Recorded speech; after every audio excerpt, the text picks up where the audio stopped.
Hi class, we're on chapter 8, Rhythms Originating in the Atria. Our objectives for this chapter will be to state the criteria for each of the atrial rhythms, using the criteria and other rhythm analysis tools, interpret a variety of atrial rhythms, state the adverse effects for each rhythm, and state the possible treatment for each rhythm. So let's look at an illustration of our sinus rhythm versus atrial rhythm. Look at the contractions of the heart.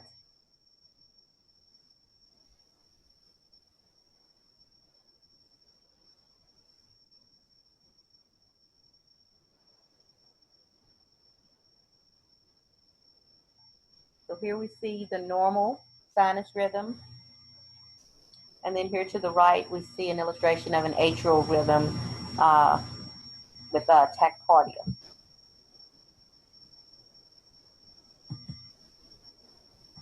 The criteria for atrial rhythms, you'll have matching upright P waves.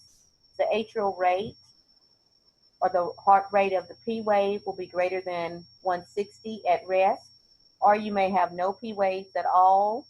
They may be wavy or sawtooth baseline between QRS. You may have P waves of 3 different shapes, or premature abnormal P waves with or without a QRS. Or you may have a heart rate greater than 130, a regular rhythm with your P waves not discernible.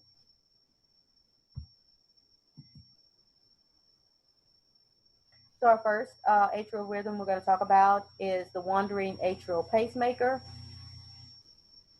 With the WAP, you have a heart rate that's below 100. It's a multifocal atrial rhythm, as we see here.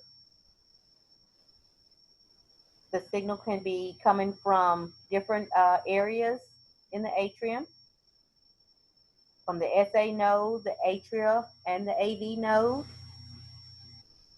And then here we see that you can have 3 different P wave morphologies. You see where the arrows are pointing. You see each one of those P waves look different. Here's another illustration of the wandering atrial pacemaker.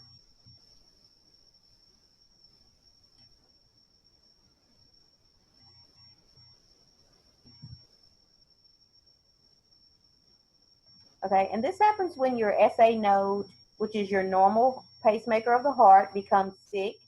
And then so one of the lower pacemakers has to take over in order to sustain the life of the patient.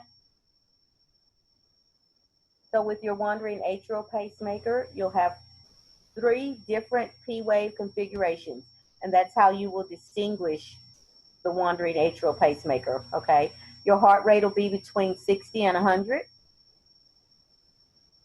However, your QRS complexes will look normal.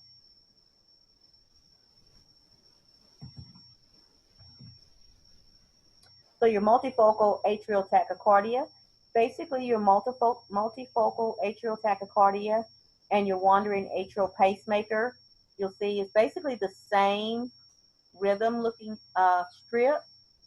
You'll still have your 3 different P wave configurations, and you have 3 different looking P waves.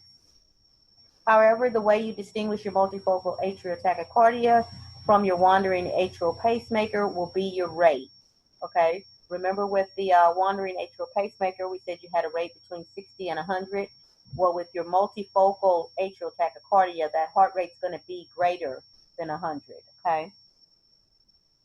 And also the rhythm is going to be irregular most of the time. Then you have your premature atrial contraction, or your PAC. The underlying rhythm is usually regular.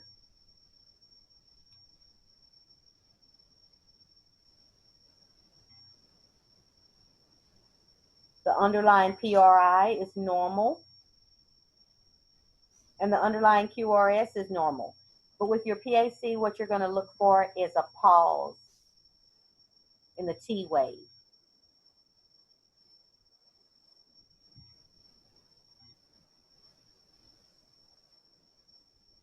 Okay. Um, you still will have your your P waves will still look different.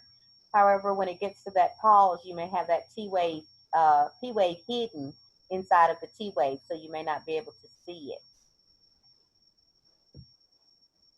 But your distinguishing factor with your premature atrial contraction will be that pause, okay? And we're going to stop there for today. Your assignment for this lecture will be to complete the chapter checkup on page 98.